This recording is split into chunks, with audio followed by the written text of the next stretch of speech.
അന്ന് ചക്ക വരട്ടി എടുത്ത് വെച്ചപ്പോഴേ എല്ലാവരും എന്നോട് ചോദിച്ചിരുന്നു കേട്ടോ എന്ത് ചെയ്തു. അപ്പം ഞാനിതാ കുറച്ച് അരിപ്പൊടിയും കുറച്ച് ചക്കയും കുറച്ച് ബെല്ലം എടുത്തിട്ടുണ്ട് കേട്ടോ. ബെല്ലം ഒന്ന് അരിഞ്ഞെടുക്കണേ. ഇനി ഇത് നല്ല രീതിയിൽ മിക്സിയിലിട്ടൊന്ന് അടിച്ചെടുക്കാം കേട്ടോ. ഞാൻ നല്ല രീതിയിലൊന്ന് അടിച്ചെടുത്തിട്ടുണ്ട്. ഇനി ഇതിലേക്ക് നമുക്ക് ആവശ്യമെങ്കിൽ മാത്രം കുറച്ച് റവ ഇട്ട് കൊടുക്കാം കേട്ടോ. ഞാനിടുന്നുണ്ട്, റവ ഓപ്ഷണലാണ് കേട്ടോ, വേണമെങ്കിൽ ഇട്ടാൽ മതി.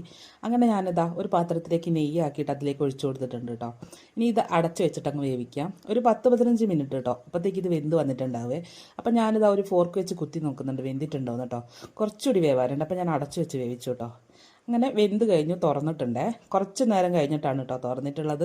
അപ്പോൾ ഇതാ സൈഡിൽ നിന്നൊക്കെ നല്ല രീതിയിൽ വിട്ട് വന്നിട്ടുണ്ട് കേട്ടോ. ഇത് തുറന്നപ്പോൾ തന്നെ ഒരു മണമാണ് കേട്ടോ. എൻ്റെ സാറേ, പിന്നെ ചുറ്റുമുള്ളൊന്നും കാണാൻ പറ്റില്ല കേട്ടോ.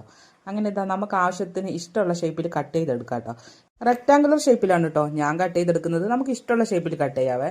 അങ്ങനെ ഇതാ നല്ല സ്പോഞ്ച് പോലെയാണ് കേട്ടോ വന്നിട്ടുള്ളത്. തീരെ കട്ടിയില്ല കേട്ടോ. അപ്പം ഞാനിതാ എടുത്ത് കാണിച്ചു തരാം. നല്ല സ്പോഞ്ച് പോലെയാണ് കേട്ടോ ഇരിക്കുന്നത്. നല്ല വൃത്തിക്ക് കിട്ടിയിട്ടുണ്ട് കേട്ടോ. ഇനി ഇതൊന്ന് മുറിച്ച് കാണിച്ചു തരാവേ. നല്ല അടിപൊളി ടേസ്റ്റാണ് കേട്ടോ. തിന്നാൽ തന്നെ നാവിൽ അലിഞ്ഞു പോവേ.